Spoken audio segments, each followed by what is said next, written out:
Okay, everyone, welcome back. Now, last time let's just go back to kind of what was happening last time, and let's have a little bit of a look at where we were at. So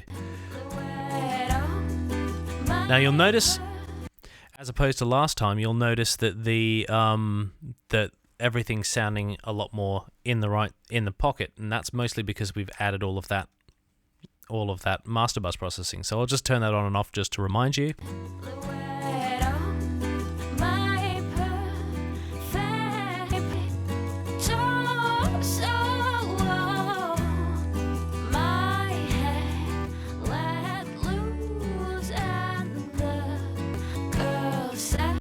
Obviously, we're getting kind of something that was a little bit closer in the ballpark. Now, let's take you through some kind of... I'm just going to use an SSL channel strip now, because we're going to start talking about channel strips, TMT, distortion, and all that sort of fun stuff. So, if we get to this SSL 4000D, it's kind of one of the easiest ways to walk you through kind of the anatomy of, if we want to get fancy, cartography, because we're obviously all orienteering,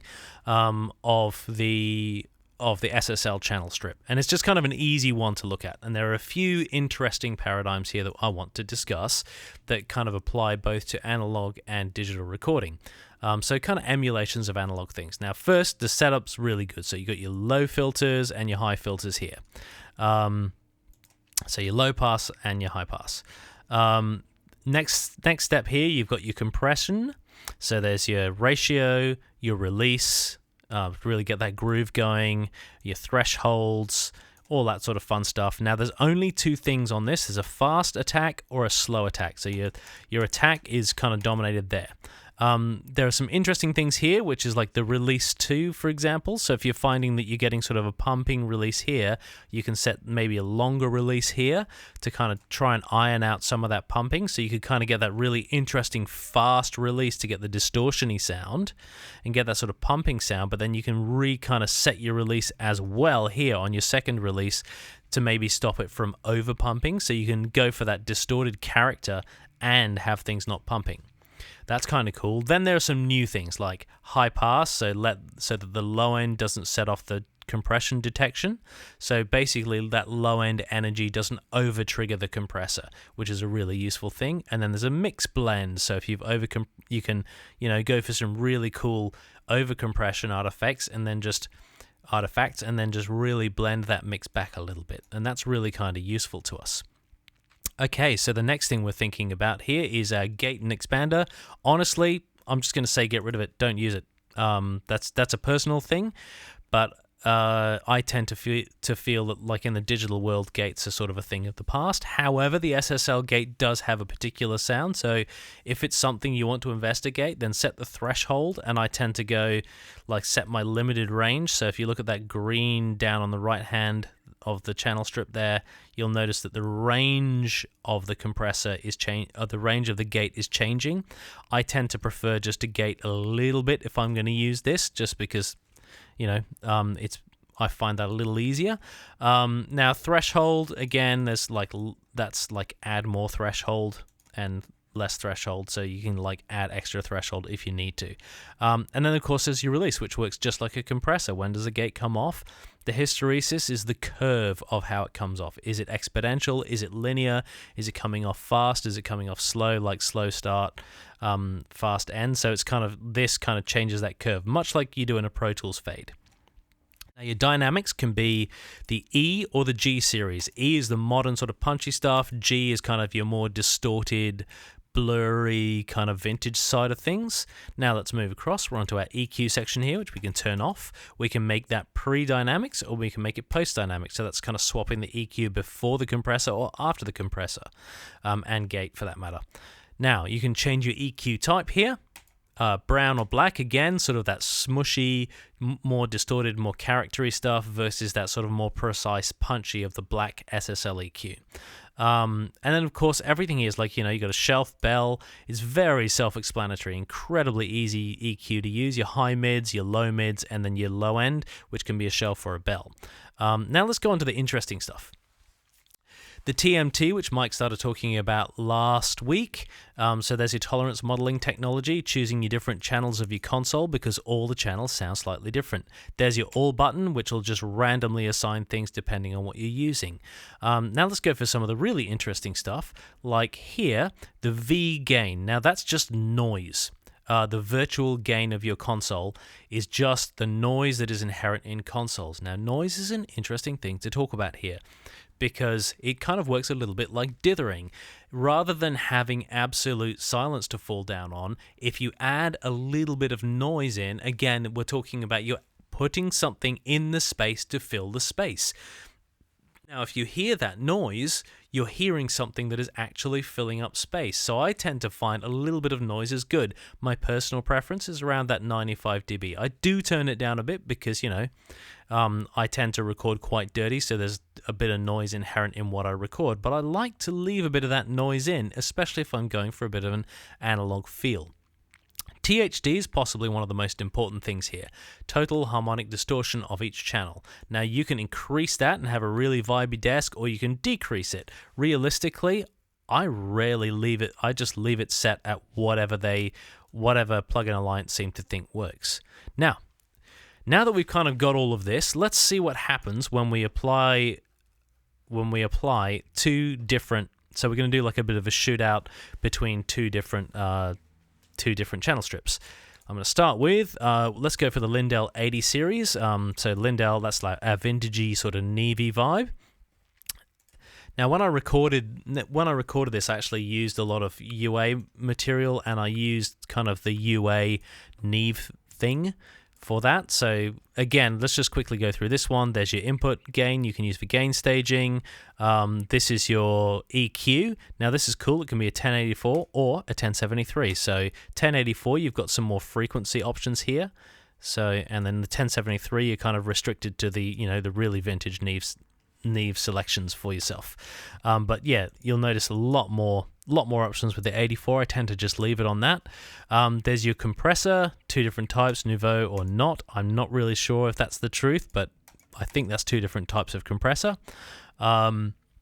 Again, fast or slow. So smash the transient out of the way and push everything back, or bring things forward with your compression. Auto, that's your release. So, and then this one's got a nuke setting, which is kind of cool, like an all buttons in, similar to an 1176. And then we've got our gate, which again, I'm like, yep, cool, gate, whatever. Again, THD. So we've got all the things. Hopefully that's enough of a look for you cats. Okay, so this is our kind of come on. Sit back in your correct spot. There you go. So this is let's put that Neve across all of our things here. Now notice I'm even putting it on our effects, even though we're not using the effects. So let's move this across to here and jump this across. I'm not putting it on my black channels. Now those are buses. I tend to color my buses black so I can really see them easily. Someone's just texting me right now.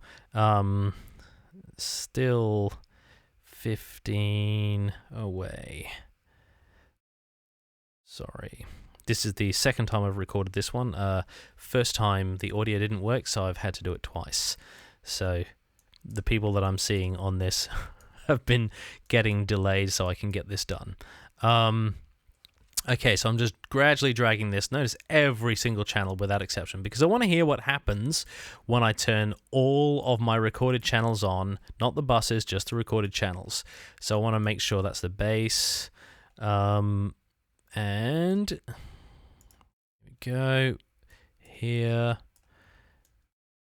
And here, and here, and here. We've nearly got the drums all done. Cool. Now, once I do this, we're going to have a quick listen to what happens, and I'm going to turn this on and off. And so essentially I've just added a Neve flavor to every single one of these channels with a little bit of THD, total harmonic distortion. So let's have a listen to what that sounds like.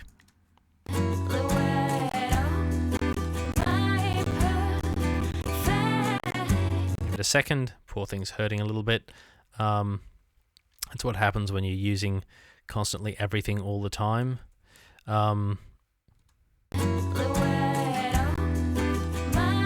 Let's go to our loud section here as well. That's kind of helpful.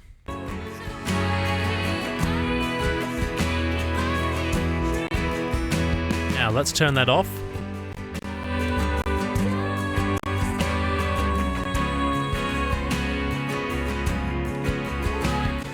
So there's some like depth, clarity, evenness. There's a little bit more punch in everything when this is on.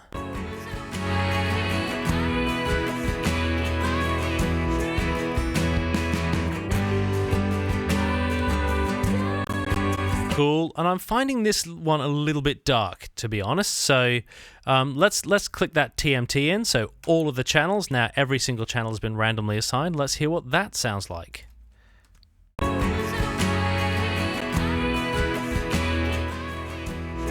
To my ears, that's added a little bit of width, depth, and height to everything. Turning it off.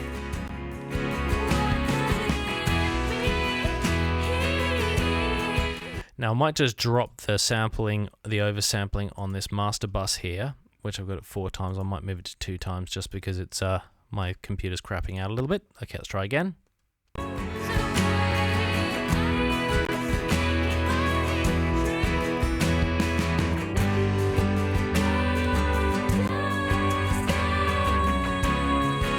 So do you notice how every single time we do this, it really does start like, you know, you kind of lose, everything goes like that, and then when you turn it off, it just gets a bit smaller. That TMT does a hell of a lot.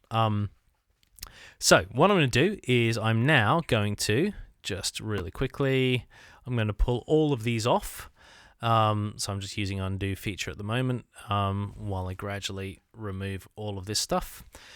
And we're going to try a different channel. Now, one thing I was noticing about the Lindell 80, like that sort of vintage Neve sound, which is, you know, it's a really cool sound, but what I was not particularly liking about it was that it was really rolling off that top end and over-exaggerating the low mids, which I kind of didn't like. So I'm going to try something I've never used before, the Focusrite. Or, you know, I used it in the last recording of this that I forgot that didn't record, which was awesome. Okay, again, same thing. V gain, like that's a pretty, like, you know, that's like 100 minus 100 dB of virtual noise, so I don't really need to play around with virtual gain there. So I'm going to gradually, and let's just look at this. So there's a lot of options here, like you can turn specific bands of your high and low frequency. These are like your high and mid frequencies, for example. What you've got here is a multiplier, so that multiplies your frequency by 3. So the yellow, when it's in, the yellow line's your frequencies, and when it's out, the white line is your frequencies. And that's really useful. These are very much set up like the Audient consoles, you'll notice, with the kind of high and mid bands in a little bunch and the high frequency, low frequency separated out. What else have we got in here? Gate. Here, again, gate, sure. Compression with quite a lot of features on that. And then we've got a de-esser. Wow, we've got a de-esser on this. That's amazing. High pass, low pass filters. Hang on a second, we've got high pass, low pass filters here. What are these filters for? Oh, filters to gate. Wow, cool. That's really useful. So there's a really expanded gate section here, which is really useful. Which means, like, theoretically, you can use, I'm working on the assumption here, and I'm not entirely sure, filter to comp versus filter to gate, so you can actually send filters in and trigger compressors. Wow, that's really useful. So we can take like specific frequencies and trigger compressors to soften off these frequencies, or we can take specific frequencies to the gate. So say if you really want it to focus in on a snare drum and not pick up anything else, you can really kind of narrow that into just the fundamental frequency of your snare drum or something like that. That is incredibly useful. Very cool. All right, so let's throw this onto. Now that we know there's tons of things on the Focusrite, let's just grab that and just drag it across. And again, I've done the same thing. I'm even putting it on my effects, despite the fact that I don't actually have any effects on, but I'm keeping the balance the way it is at the moment because I really am a little concerned that I'll mess with the balance if I take anything off. And that's what I did with the darker Neve, so that's what I'm going to do with the Focusrite. So my comments on the other Neve was, I love the sound of that plugin, and I love the sound of that, like thinking of it as my entire console. I just Was finding that, again, there's a particular profile of a Neve sound, and that profile of the Neve sound is kind of a little bloated in the low mids and quite rolled off on the top end, and I thought it was really kind of just rolling off too much top end. So I'm kind of hoping that this, Rupert Neve left the Neve company and started Focusrite, which was his next situation. So let's have a listen to what kind of thing he did here. Now, I do know that these are kind of more open sounding consoles. So let's have a listen to the difference here. Let's put this up so you remember what it is. Okay, cool. So we've got this going, and I'll just set this to all, and hopefully everything's working.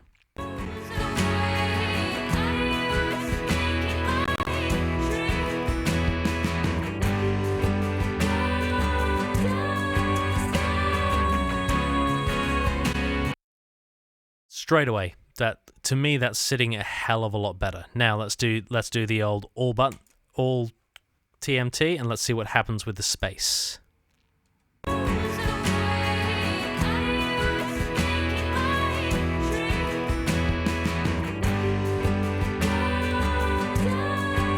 Turning everything off.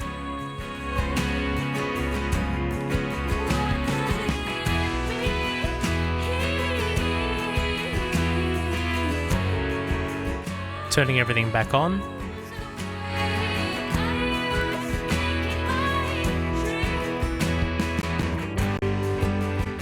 Wow, that thing sounds absolutely fantastic. Now, there's an interesting cumulative effect that's happening here as well, where this console setup is interacting really well with this master bus setup. Now, there's a reason why I set the master bus up first. Let's take the master bus off. Computer might behave a little better that way, but what's actually going to happen, what's going to be interesting here, is when I turn this off, it won't be as obvious.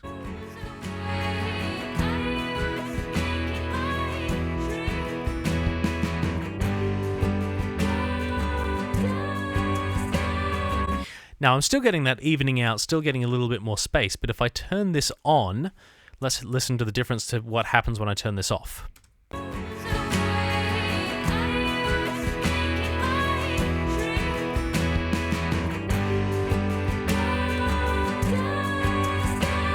Now, this is kind of your cumulative effect of this is the reason why I started with the master bus first. And it's a really important thing to understand that I started with the master bus first specifically because it will exaggerate that console sound.